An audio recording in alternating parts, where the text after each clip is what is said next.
Cuando escuchan ustedes esta sintonía saben que están ante el comienzo de un nuevo capítulo, de una nueva entrega de este programa tan querido por nosotros y espero que también por todos ustedes, que se llama Ellos si pudieron.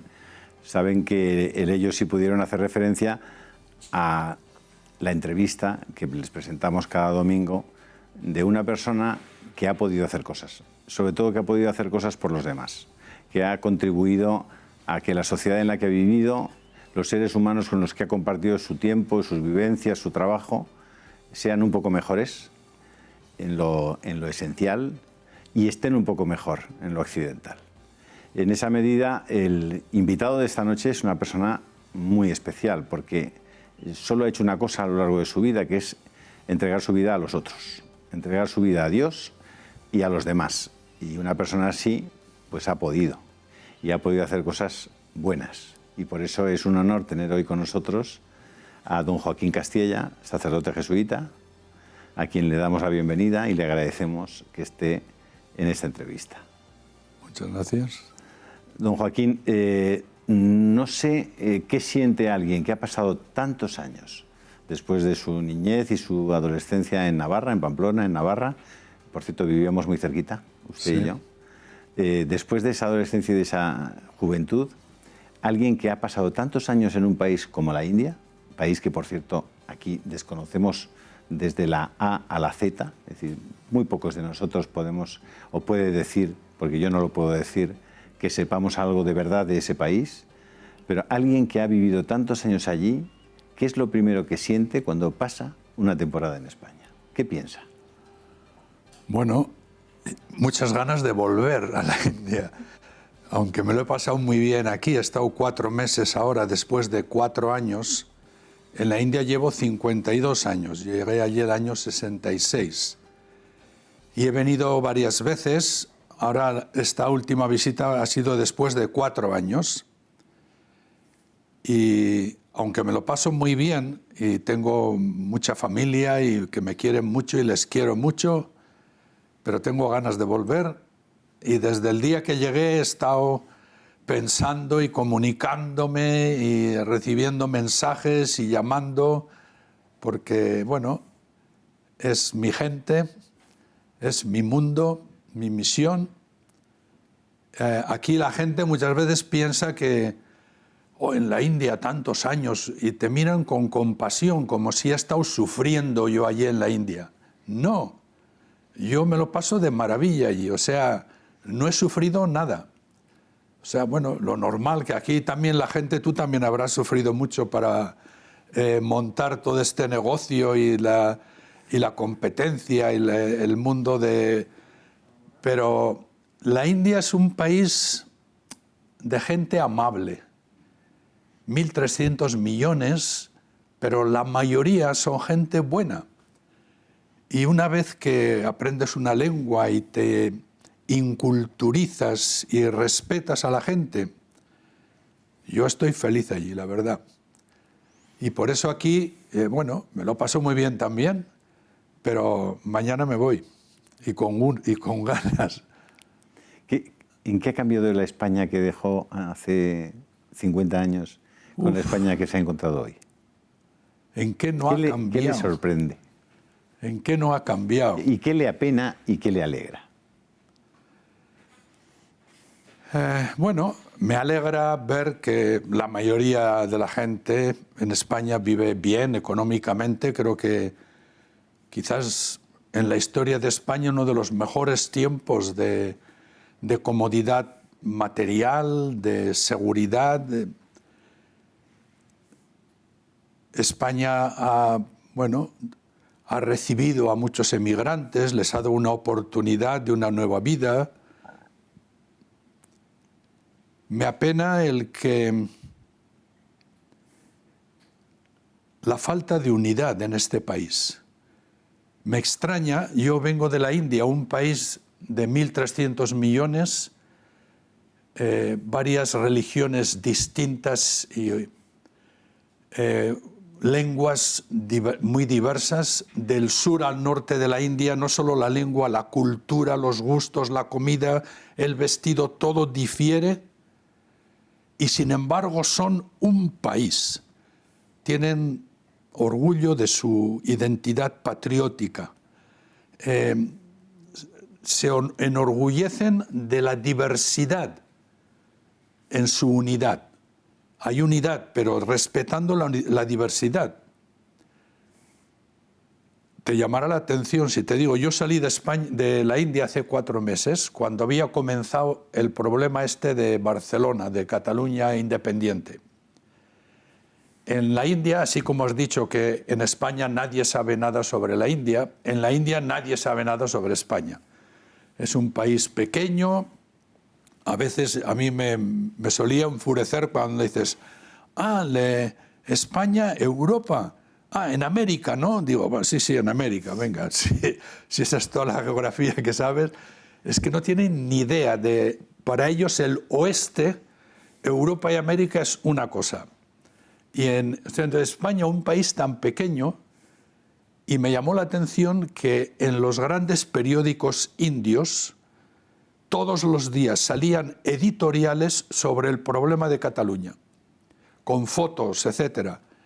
Y yo pensaba, ¿por qué? Entonces yo leí las editoriales bien escritas y es porque el escritor, el periodista indio, pensaba, si un país tan pequeño como España quiere dividirse y eres un miembro de la Unión Europea, un conjunto de naciones que han estado en guerra por siglos, una guerra mundial, otra guerra mundial, la guerra de los 100 años, la invasión de Napoleón, o sea, y ahora que están unidos, ¿a qué viene esto de en un país pequeño de todavía a subdividirse más?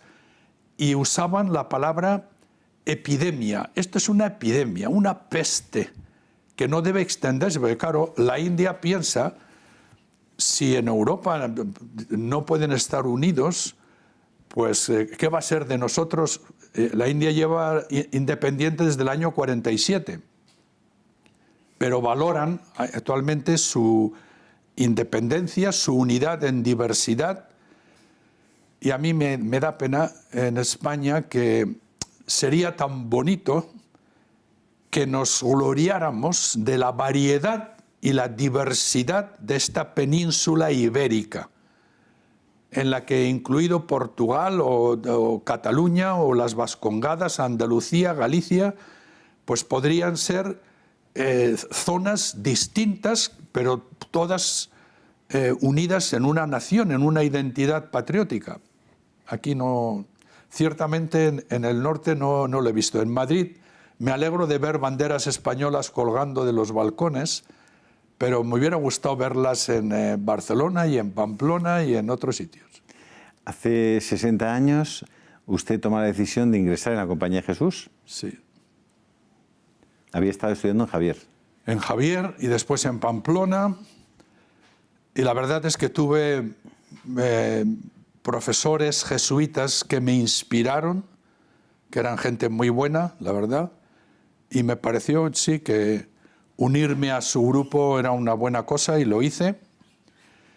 Era, bueno, joven romántico y tienes esa idea de misión un poco romántica. Los jesuitas cogían a los mejores, dicen. Eso ya no sé, pero bueno. ¿Era un buen alumno, Joaquín Castilla? En Preu fui buen alumno y aprobé muy bien. En sexto tuve otros intereses y no estudié nada en todo el año y pagué las consecuencias, pero aprobé en septiembre.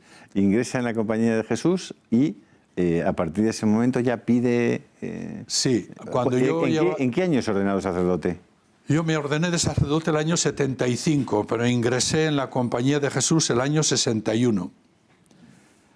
Y estando yo en Veruela de novicio, vino un jesuita indio, que después fue obispo en Ahmedabad, que se había aprendido un pequeño discurso en español que a mí me hizo mucho efecto, porque hablaba con mucha fuerza de las posibilidades de ayudar a mucha gente en la India, y me ofrecí.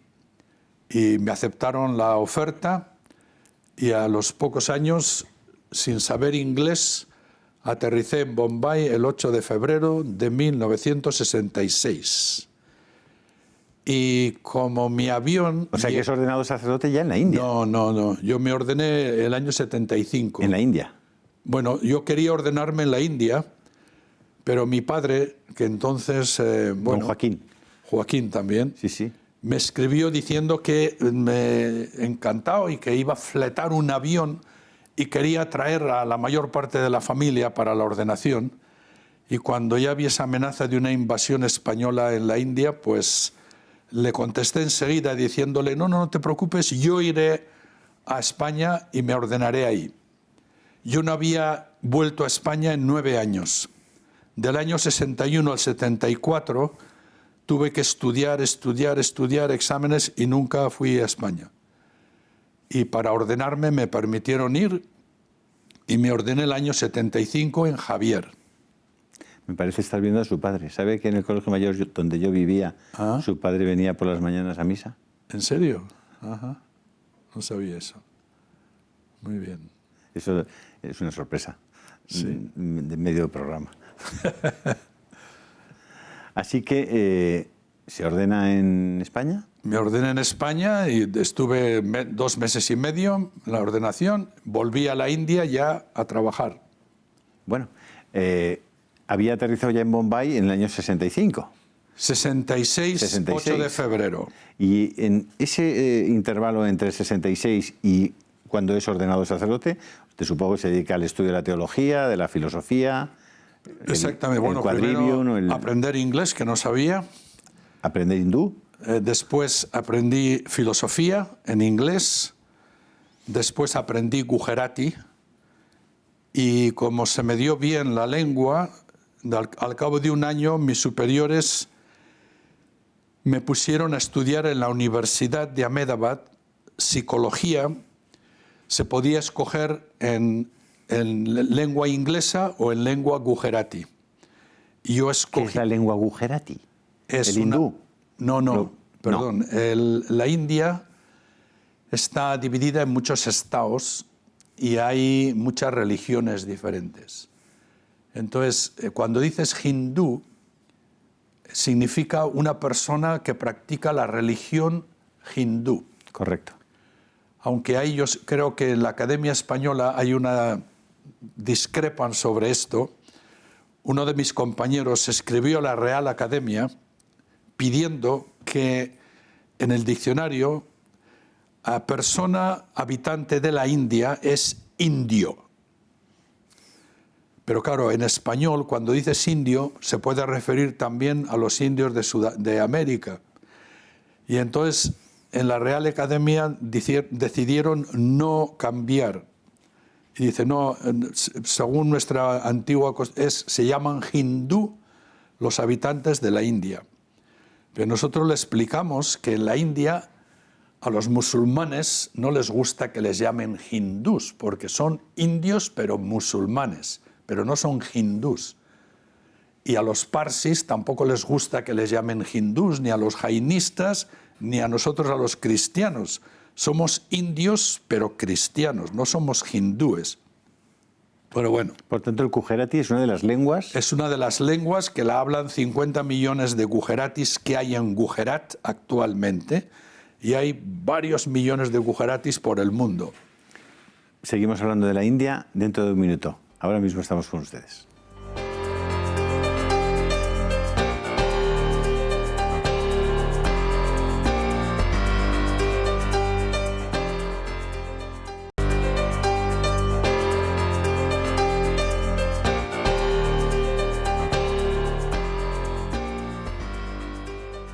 Estamos con don Joaquín Castella, sacerdote jesuita, haciendo una aproximación, por lo menos a conocer un poquito, a entrever una realidad que la mayor parte de nosotros desconocemos, que es la vida en la India, un país, como usted ha mencionado, de 1.300 millones de habitantes y con unas realidades tan diferentes. Porque, bueno, hablar de la India es hablar de tantas cosas y de tantos modos de ver la vida. Supongo que en este caso nos vamos a circunscribir a una zona de la India en la que usted ha permanecido estos últimos 52 años. 52 años, y esa realidad es muy diferente del resto de realidades en la India. Es decir, hay diferencias esenciales entre la zona donde usted ha pasado estos años al resto de la India.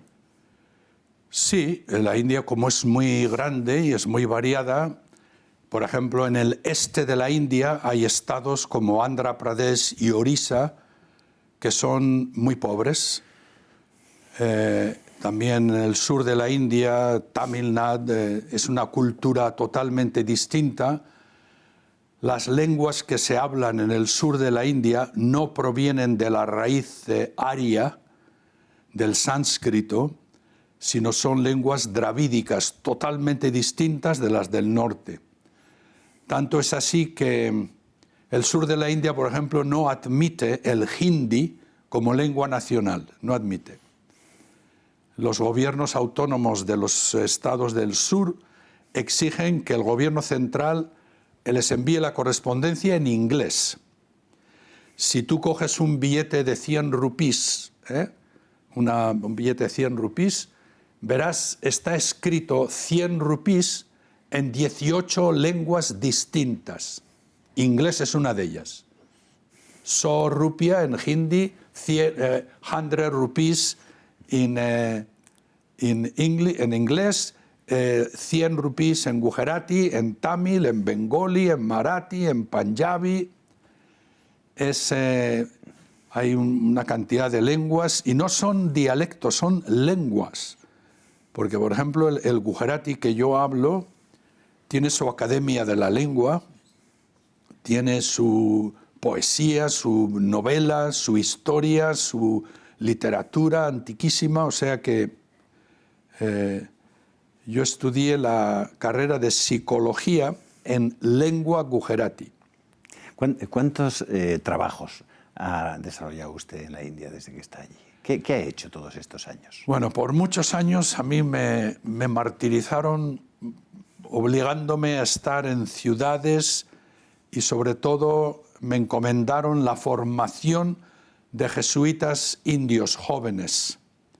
Yo hice lo mejor que pude, pero así se me pasaron casi 18 años de mi... O sea, que trabajaba en el seminario, digamos. Sí, lo que llamamos noviciado. Después fui secretario el viceprovincial o secretario del provincial. Yo siempre había soñado y había querido trabajar en misión directa, en zona rural, con gente pobre, ayudándoles en lo que pudiera. Y por fin cumplí ese sueño cuando hace 21 años ya por fin se compadecieron de mí y me enviaron al sur del Gujarat, en una zona muy rural y de montañas y de pueblecitos muy perdidos, sin malas carreteras, etc. Allí había una misión de los jesuitas. Varias misiones. Los jesuitas de Gujarat nos hemos expandido mucho, hemos abierto muchas misiones porque la gente nos llamaba y yo por fin cumplí mi sueño yendo a una misión. Estuve 2 años en una misión como de aprendiz, ya tenía mis años entonces, pero fui humildemente a aprender y me vino muy bien.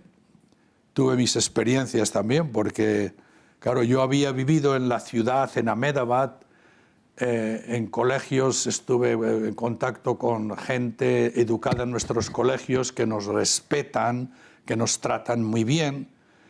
Y cuando yo voy al interior y empiezo a moverme por aquellos pueblos, y en 2 ocasiones me atacan en un pueblo, de hecho un joven que me conocía a mí oyó a un grupo de jóvenes que estaban en las afueras del pueblo preparándose para atacarme cuando yo saliera del pueblo y que querían matarme.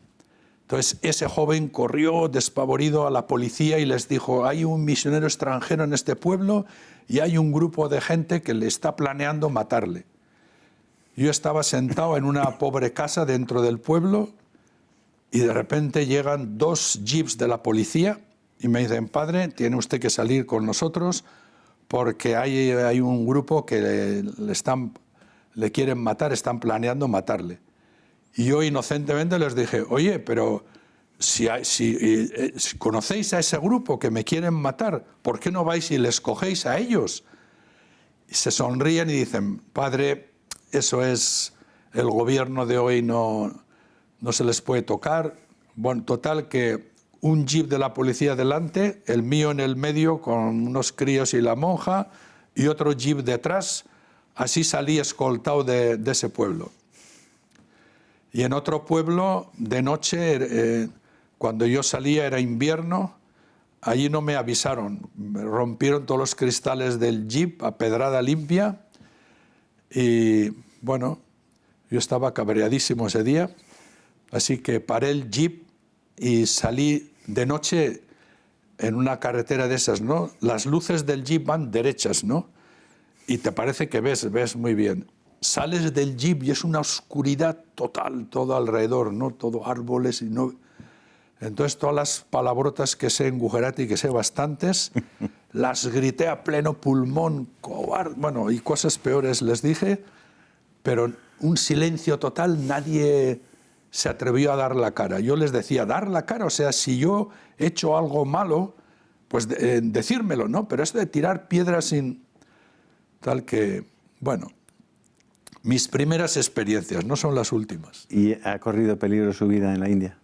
Bueno, no, o sea, no quisiera que quedara esto como la... De hecho, la inmensa mayoría de la gente con la que trato a diario, no solamente no corro peligro, o sea, son gente que me aprecia, me quiere, me ayuda, gente buenísima, la inmensa mayoría. Hay un problema económico. El problema económico es que nosotros, los misioneros, nos dedicamos a educar a los más pobres. En cada pueblo, los ricos ya se manejan ellos para educar a sus hijos y pueden pagar la matrícula en buenos colegios. Los pobres no. ¿Ustedes construyen escuelas? En todas partes. O sea, tenemos escuela primaria, parvularios en los pueblos, escuela primaria, escuela secundaria, tenemos universidad en Ahmedabad, si algunos pueden llegar ahí, y en Ankleshwar, en la misma misión, escuela profesional tenemos, para chicos y para chicas.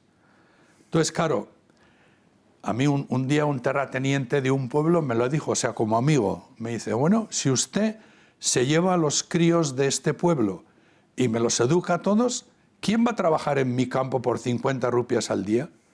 Claro, la agricultura en la India no tiene subvención. Y entonces, aunque tengas 10 hectáreas de terreno con irrigación, si no tienes mano de obra barata, no vives bien. O sea, lo que producen no está subvencionado y apenas ganan nada. ¿Hay muchos cristianos? Muy pocos. O sea, en Gujarat, bueno, en toda la India, cristianos, incluidos los protestantes, somos un 2%. 28 millones de personas. En Gujarat, de hecho, el cristianismo comenzó hace 120 años así, con jesuitas alemanes. En la Segunda Guerra Mundial tuvieron que volver a Europa, los españoles entraron y, bueno, yo en la misión en la que estoy ahora, pues tenemos el internado lleno, los colegios llenos. La mayoría de los niños y niñas no son nada, ni son hindús, son animistas, como son niños pequeños, yo les respeto a todos, allí no se convierte a nadie. Y hay que tener mucho cuidado como son pobres y muy a menudo necesitan ayuda económica, yo soy muy sensible de que la ayuda económica nunca debe ser como un anzuelo para que te conviertas o que te... No. Y yo siempre les digo, para mí sois todos mis hijos, porque yo soy cristiano y yo creo que para mí la religión verdadera es la de amor.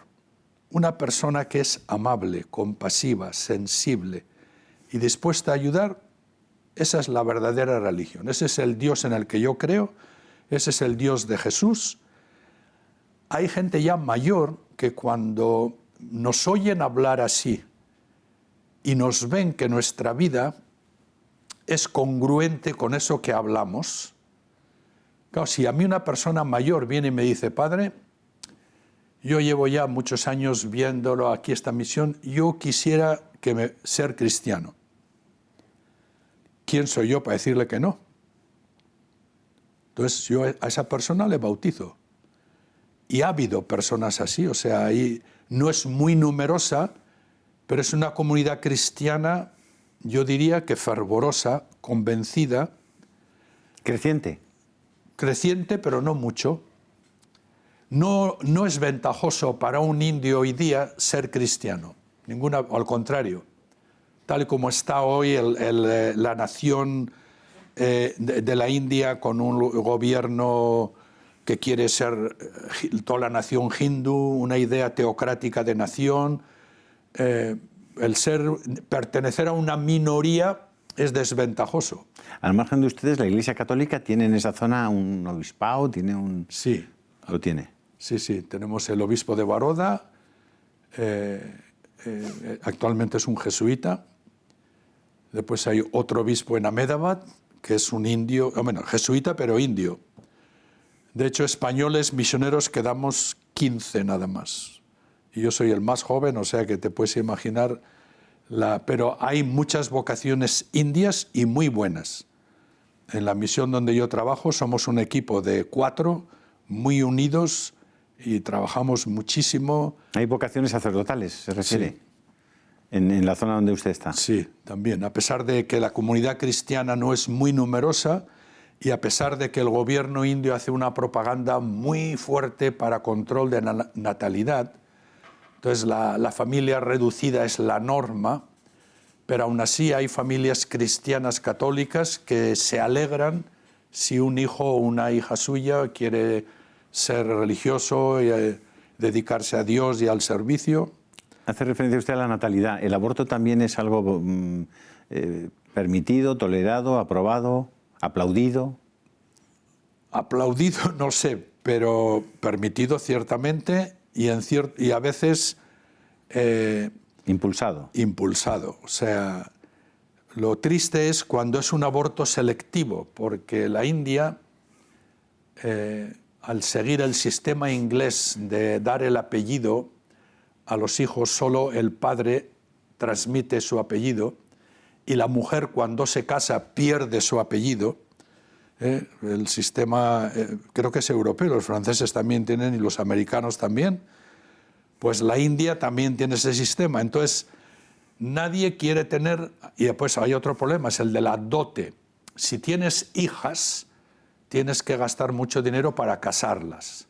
Y encima, si solo tienes hijas, tu apellido desaparece, porque esas tomarán el apellido del marido. Entonces, todo hombre casado en la India quiere tener un hijo. Y entonces, ¿qué hacían? Llevaban a la mujer que estaba esperando un niño a hacer una ecografía y si la ecografía mostraba que era niña, aborto. Ahora está prohibido hacer ecografías para saber si es niño o niña. Lo que ha pasado en China durante muchos años. Pues eso. San Francisco Javier estuvo por esa zona. ¿Dónde está usted? San Francisco Javier probablemente desembarcó primero en... no se sabe si desembarcó primero en Kambat, que está en Gujarat, o primero en Goa y después fue a Vasai, que está cerca de Bombay, y después sabemos que estuvo en Kambat. ¿Pasó muchos años en la India? Poco. Poco. ¿Bautizó a muchos?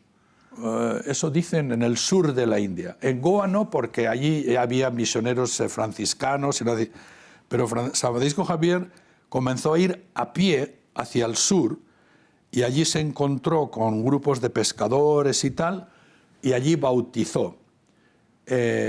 Me da pena decirlo como navarro, pero en la India, en el sur de la India, no tiene buena fama San Francisco Javier.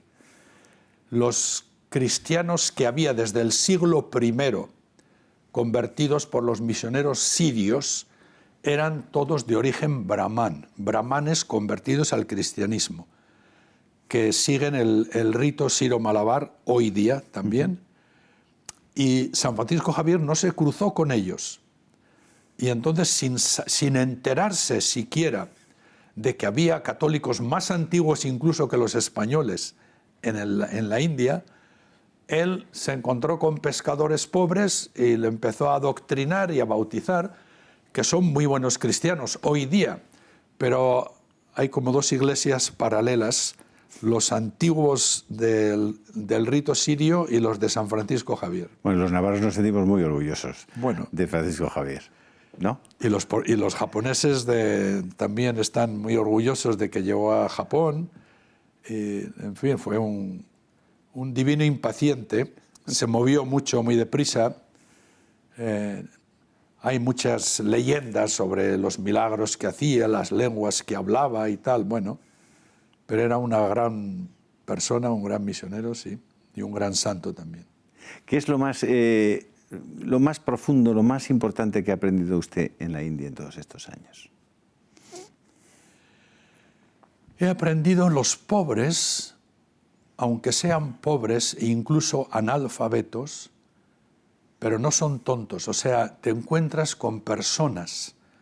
Yo en contacto con la pobreza, digo, mira, este señor, y sin embargo, qué valores tiene, qué delicadeza de sentimientos, qué congruencia de una vida.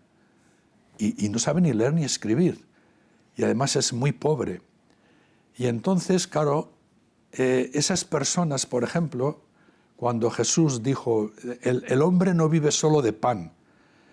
Yo que estoy allí como trabajador social, estoy dando educación, les estoy ayudando a construir casas en la vivienda, al empleo, a la cuestión sanitaria, y todo eso te lo agradecen. Pero cuando ya puedes hablar con ellos de tú a tú en Valera y te dan a entender que, bueno, le estamos muy agradecidos, pero lo que más valoramos es que usted nos respete como personas, que te sientas a comer con ellos en su casa, que les escuches, que les aprecias, que, bueno, y después que yo me doy cuenta que toda la ayuda que damos a esta gente no es de arriba a abajo, o sea, es algo que se merecen, que tienen derecho a eso. O sea, yo me siento en deuda con esa gente. ¿Quién soy yo para...? Yo no soy rico ni soy generoso, no. Yo soy un instrumento de Dios que les hace llegar algo que se merecen. Y sobre todo eso, el reconocimiento de su dignidad humana. Ese ha sido su gran aprendizaje, que siempre detrás de una persona hay un alma. Eso. Y después, bueno, yo soy muy empírico, no me gusta creer en milagros fácil, no. Pero por otra parte, yo he vivido, estoy viviendo, y mañana vuelvo ahí, a una vida donde la presencia de Dios, la realidad de que alguien te está, como esa nube que iba sobre el pueblo de Israel, pues algo así yo siento en mi trabajo. Varias veces la persecución, por ejemplo, ha vuelto a mi labor en los pueblos y tal. Y a veces han sido situaciones muy, muy difíciles. Y sin embargo, salgo airoso y yo mismo me sorprendo. Digo, bueno, hay alguien que me está acompañando. Una noche, volviendo de un pueblo, venía con el jeep lleno de críos cantando, veníamos felices, había una monja conmigo en el jeep. Era ya casi la medianoche, una carretera desierta, de tierra, y de repente 5 o 6 motos cruzadas en medio de la carretera y había un grupo de unas 20 personas jóvenes, paran. Era invierno, yo llevaba las ventanillas del jeep cerradas, bajé la ventanilla, pues me llaman, pom, pom. ¿Pero qué pasa? Y me dicen, ¿qué pasa? Que usted está viniendo aquí a este pueblo y está convirtiendo a la gente, les está bautizando. Y digo, oye, espera, yo no he convertido a nadie. La conversión es algo muy íntimo, muy sagrado. Yo respeto a todas las religiones. Yo vengo aquí, mira a estos críos, pregúntales a ver si son cristianos. No eran. Yo vengo a educar a estos niños y dice, no, usted viene aquí con esta excusa y como les da educación y tal y cual, usted está haciendo cristianos y eso nos duele mucho a los indios. Y entonces no me dejaban ir. Y por fin ya, no sé, se pusieron ellos también nerviosos. Yo me bajé del jeep y me dice, mire, prométame usted que no vuelve a este pueblo y le dejamos marchar. Pues estaban los críos llorando, porque además me dijeron, le mataremos, le vamos a quemar, tal. Y eso ya creó esto allí. Y claro, yo pensé, si cedo en este pueblo, mañana en el pueblo de al lado y en el otro y en el otro. Y le dije, mira, le puse la mano encima del hombro, te prometo que voy a volver. Te prometo que he de volver a este pueblo porque yo soy misionero y tengo un visado del gobierno central de la India para esta labor. O sea que si me vais a matar ya podéis pensar cómo lo vais a hacer, porque yo te prometo que he de volver. Yo a este pueblo vengo el primer jueves de cada mes.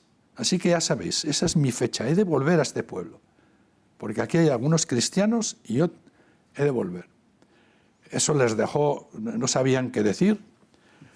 Y me dice, bueno, mire, tenemos un jefe del grupo nuestro hindú, le voy a llamar a ese jefe y vamos a tener un juicio. Y lo que se decida en ese juicio usted tendrá que admitir.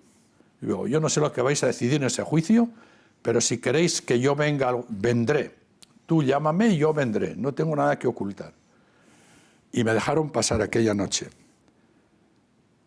Aquella noche yo no dormí muy bien, pero bueno, a los pocos días me llama por teléfono. Ha venido nuestro jefe y queremos tener un juicio en el templo del pueblo, el templo hindú del pueblo. ¿A qué día, a qué hora? Tal día. Muy bien, allá vendré. Y fui yo solo. Y en el camino me acordaba muy bien, yo fui en moto, iba recordando las palabras de Jesús, de que cuando os lleven a las sinagogas y tal, no os preocupéis lo que tenéis que decir y tal, que... Digo, bueno, pues a ver si es verdad. Y llegué allí y primero habló el jefe del RSS, del Rashtriya Seva Sangh, que tenía la oficina principal en Bharuch, y había venido llamado por estos jóvenes a juzgar a este misionero extranjero que viene aquí y tal. Y él repitió un poco lo que me había dicho aquel joven, que les hiere mucho, que yo haga conversiones y que tal y cual. Y yo le dije, oye, bueno, ¿me dejas que me defienda? Y dice, sí, a ver qué tiene usted que decir. Y yo le dije, mire, yo he dejado mi patria y mi familia, no me he casado, y llevo aquí tantos años educando, trabajando con esta gente pobre y tal. ¿De verdad te crees que yo he hecho todo este sacrificio para engañar a la gente? ¿Para comprar cristianos dándoles dinero? Es que repetirlo a mí mismo me humilla, o sea, pero que yo jamás he hecho eso. Había construido en ese pueblo algunas casas nuevas para familias hindús y enseguida ponen todos los dioses y diosas del panteón hindú ahí en las paredes y le dije, mira, si quieres, la prueba la tienes ahí. He construido casas para gente pobre de este pueblo y respetando su religión. Jamás se me ocurre a mí decirle, oye, si te haces cristiano te construyo la casa, ¿eh? Eso me parece tan vergonzoso, no. A ninguno de los críos que llevo a educar, ¿verdad? Les hago cristianos, ¿verdad? O les doy dinero a sus padres o caramelos a ellos para... No, tú sé bueno y esa es la verdadera religión. Después ya, si Dios te quiere, ya te inspirará. Total que el jefe, después de escucharme, les dio una sorpresa a todos, les dijo, pues creo que el padre tiene razón y el trabajo que está haciendo es bueno, así que no le molestéis y dejarle en paz. O sea, que comprobaste lo de Jesucristo, Creo que tenía sí. razón. Bueno. Que fuiste a la sinagoga y... Algo así. ¿Qué te iba a decir? ¿Cómo son las condiciones materiales de la gente que está allí? ¿Tienen agua corriente? ¿Hay electricidad? Mira, ¿Tienen acceso a la sanidad, a ser cuidados si se ponen enfermos? ¿Cómo viven en su vida diaria? La mayoría de la gente, o sea, en cada pueblo hay un grupo de casas de los terratenientes o los ricos del pueblo y una barriada enorme de los obreros, la mano de obra barata que el pueblo necesita. Yo cuando voy al pueblo voy siempre a ese lado. No tengo nada contra los ricos, tengo también algunos amigos, pero mi target group no es eso. ¿Esas personas están trabajando para las empresas occidentales, por ejemplo? ¿Tienen grandes instalaciones, fábricas? No.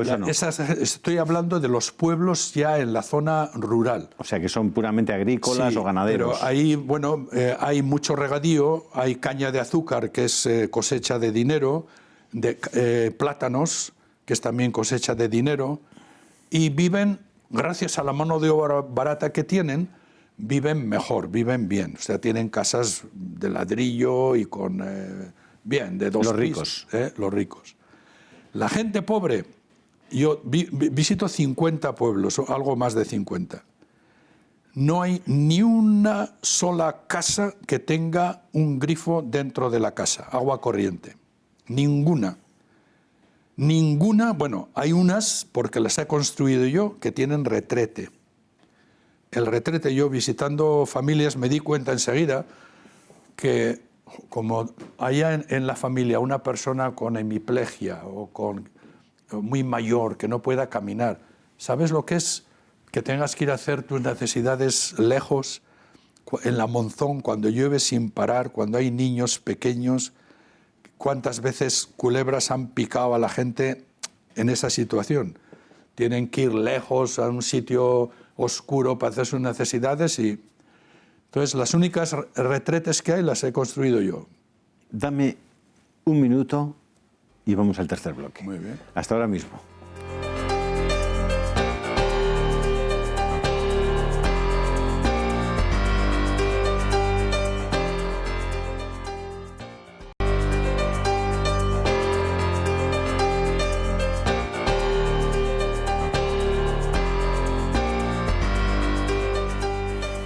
Bueno, ahora que está tan de moda la brecha salarial, estábamos hablando de algo que no es brecha salarial, que es diferencias enormes, ¿no?, entre los que más tienen y los que menos tienen. En Occidente está pasando algo muy parecido y vamos encaminándonos hacia allí, pero allí probablemente está todavía mucho más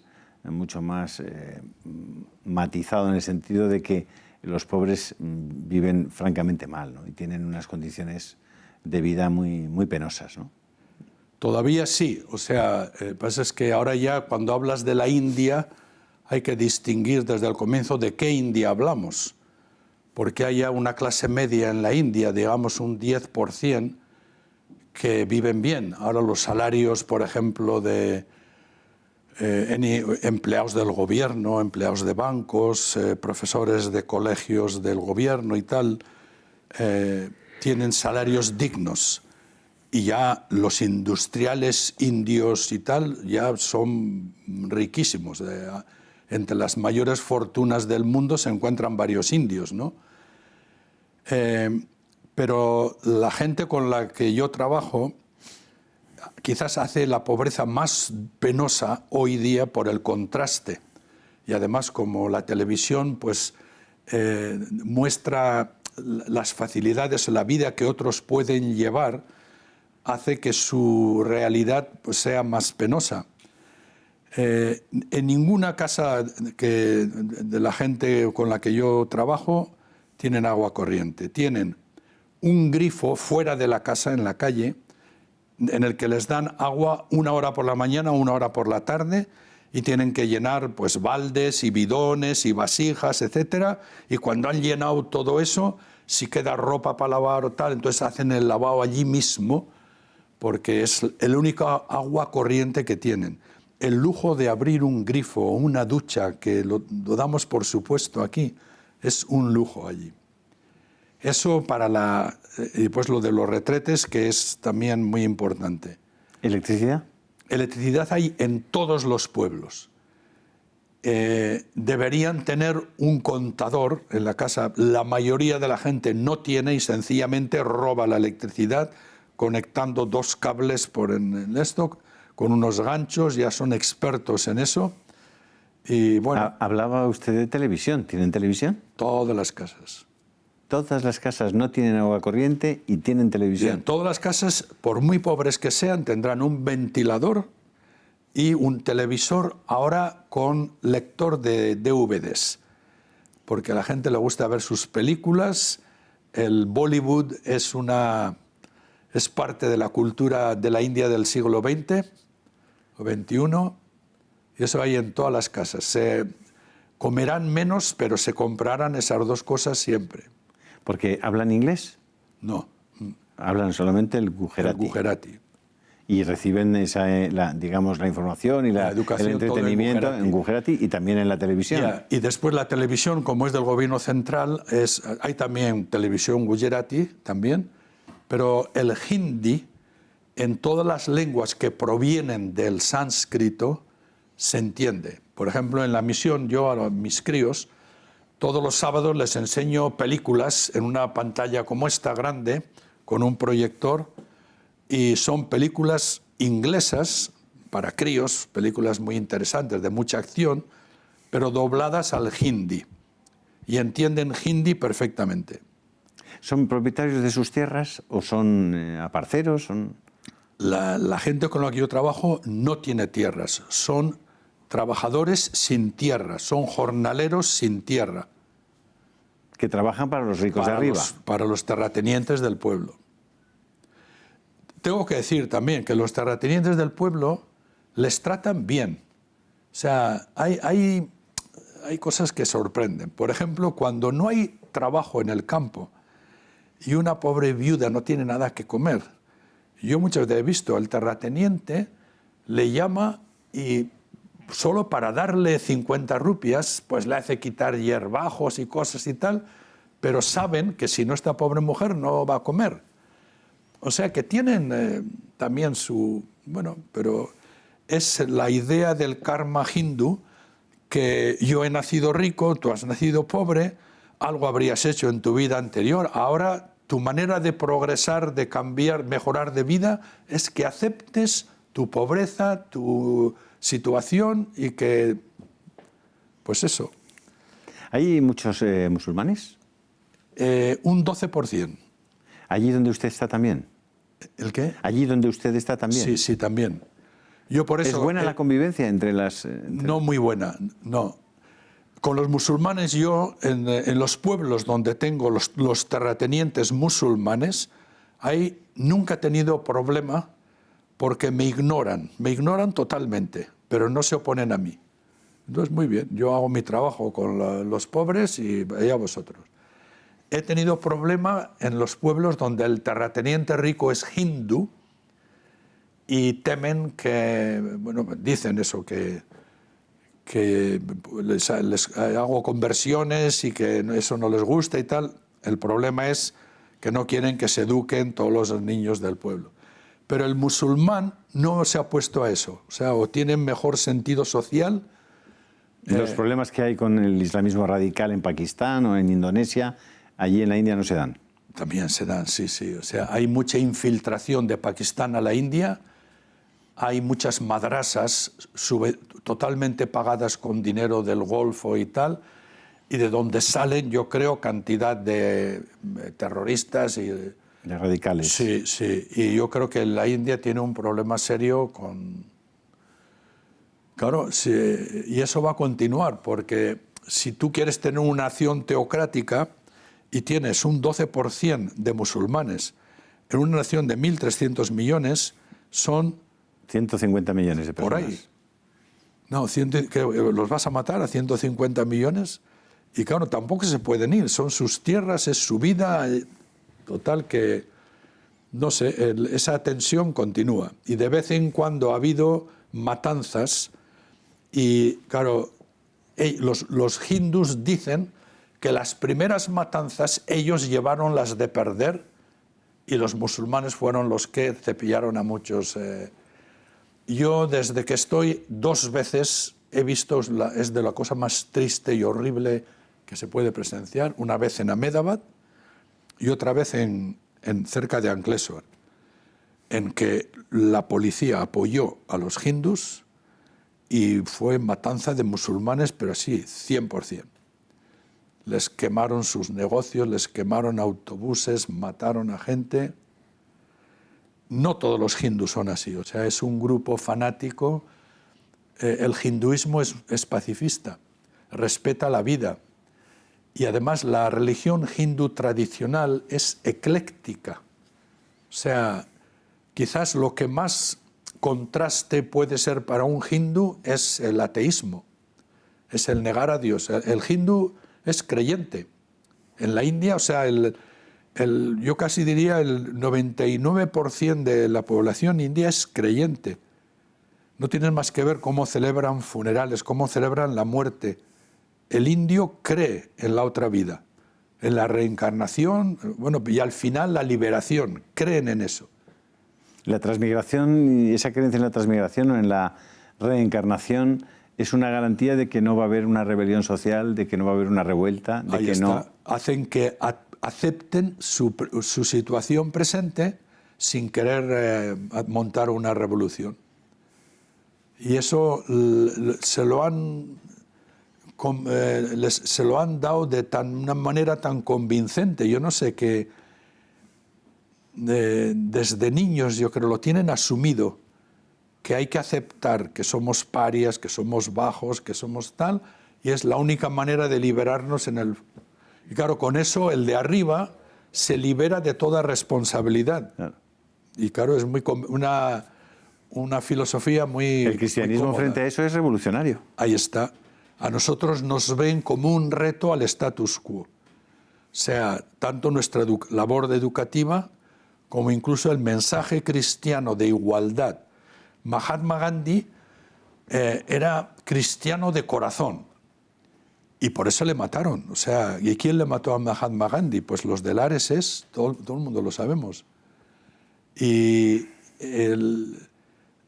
cuando predicaba citaba el Evangelio, se sabía de memoria el capítulo 5 de San Mateo, pero tuvo malas experiencias con muchos cristianos ingleses. Ese sentido de superioridad, cómo le humillaron en Sudáfrica, cómo le discriminaron. Entonces, su famosa frase, me gusta Cristo, pero no me gustan los cristianos. Bueno, pero para mí eso me duele porque yo creo que era muy cristiano. ¿Qué va a hacer a partir de mañana en la India otra vez? Ay, pues primero llegar. A las 3 de la mañana aterrizo en Ahmedabad. Supongo que vendrá un jeep de la misión a recibirme. Cuando llegue a la misión, si los críos están ya levantados, habrá una algarabía y un regocijo y tal. Y bueno, empezar. ¿Y a dar clases? A dar clases. Bueno, yo no doy clases, yo... Organiza. Sí, o sea, tenemos profesores y tal. Pero voy a los pueblos, ya empezaré a ir a los pueblos. ¿Celebra misa todos los días? Sí. Y ahí tienen unos parroquianos que... Yo celebro misa de lunes a viernes en pueblos. Cuando voy a un pueblo, yo visito casa por casa de este tipo, la barriada obrera. Me da igual que sean cristianos, ateos, lo que sea.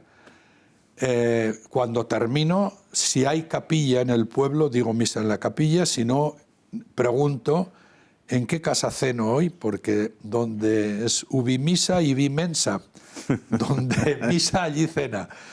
Entonces me dicen, fulano y tal, ellos se turnan. Y pues voy allí, digo misa, después te sientas en el suelo, comes lo que te dan, nunca comen contigo, siempre te sirven, esa es la costumbre. Me costó mucho acostumbrarme a eso, porque tus anfitriones nunca comen contigo.